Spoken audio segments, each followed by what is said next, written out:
वक्फ board विधेयक संसदेमध्ये सत्ताधारी आणि विरोधकांच्या चर्चेनंतर मंजूर करण्यात आलं। विधेयकाच्या समर्थनात 288 तर विरोधामध्ये 232 मतं पडली। मात्र ठाकरेंच्या शिवसेनेनं या विधेयकाविरोधात मतदान केल्यानं पुन्हा एकदा हिंदुत्वाचा मुद्दा समोर आलाय। यावरून भाजप, ठाकरेंची शिवसेना आणि शिंदेंच्या शिवसेनेमध्ये सध्या घमासान रंगलाय। बघूया याच घमासांसंदर्भातला हा स्पेशल रिपोर्ट। चीनालाही लाजवेल अशी मुसलमानांची बाजू घेणारी भाषणं खुद्द अमित शहापासून त्यांच्या सर्व मित्रपक्षांनी काल केली आहे। उद्धव ठाकरे साहेबांना कुठल्याही परिस्थितीमध्ये जनता माफ करणार नाही।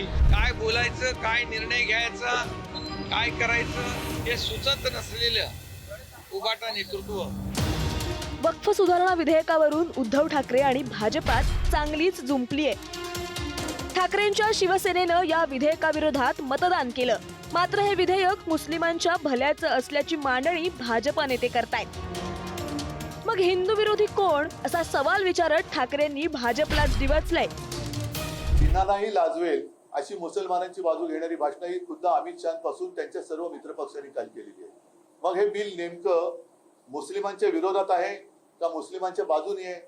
जर मुस्लिमांच्या बाजूने असेल तर त्याला विरोध करणारे आम्ही हे हिंदुत्व सोडणारे कसे?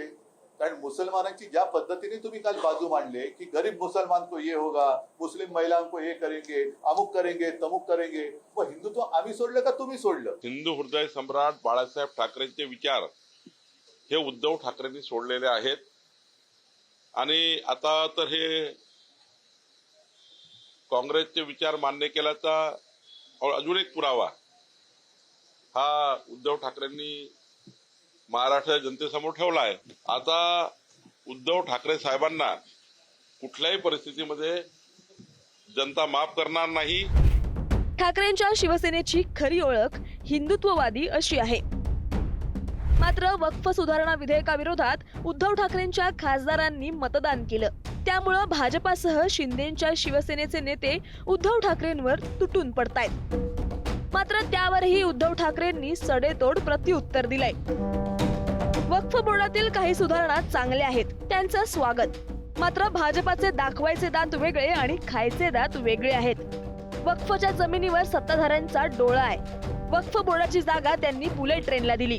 तुम्ही अटल बिहारी वाजपेयी यांच्या विचारांवर चालणार की जिना यांच्या? हिंदुत्वाचे राखणदार आहात तर मुसलमानांची इतकी बाजू का घेताय? तुम्ही मुसलमानांचे लांगुल चलन करताय तर हिंदुत्व आम्ही सोडलंय की तुम्ही?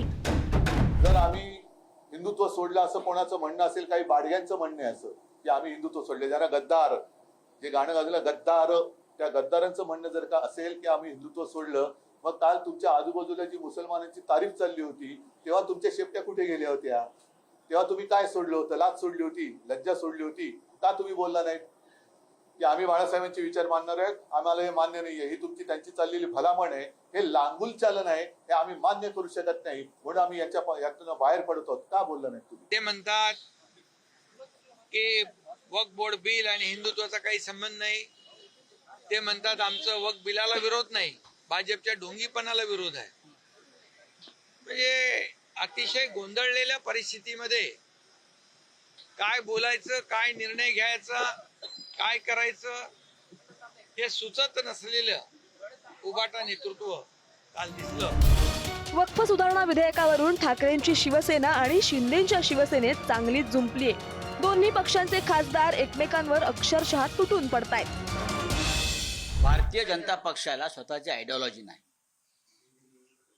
भारतीय जनता पक्ष हिंदुत्ववादी कधीच नव्हता। एक राजकीय भूमिका घेतली सोयीची आणि ती वेळोवेळी बदलत गेली। भारतीय जनता पक्षाच्या लोकांनी शिवचरित्राचा अभ्यास करावा आणि खास करून जे बाडगे त्यांच्या पक्षामध्ये आलेले आहेत त्यांनी करावा। काय वाटतं की वक्फच्या निमित्ताने ऑपरेशन टायगर फसलं का? बघा, मला वाटतं अशा परिस्थितीमध्ये कोण राहणार यांच्या बरोबर? जे यांच्या मनाच्या विरोधामध्ये, लोकांच्या मनाच्या विरोधामध्ये जर करत असतील, फक्त काँग्रेसला वाईट वाटू नये म्हणून, तर मग लोक जे आहेत विचार करतील आता। लोकसभा निवडणुकीत मोठ्या प्रमाणात मुस्लिम समाजानं ठाकरेंच्या पारड्यात भरभरून मतांचं दान टाकलं होतं. मात्र विधानसभेच्या निवडणुकीत ठाकरेंच्या शिवसेनेला दारुण पराभवाला सामोरं जावं लागलं. असं असतानाही ठाकरेंच्या शिवसेनेनं वक्फ सुधारणा विधेयकाविरोधात मतदान केलंय. त्यामुळं आता भाजपासह शिंदेच्या शिवसेनेला टीका करण्यासाठी आयता मुद्दाच मिळालाय. परिणामी कुणाचं हिंदुत्व खरं हा मुद्दा आगामी काळात आणखी तापणार हे नक्की. ब्युरो रिपोर्ट, पुढारी न्यूज.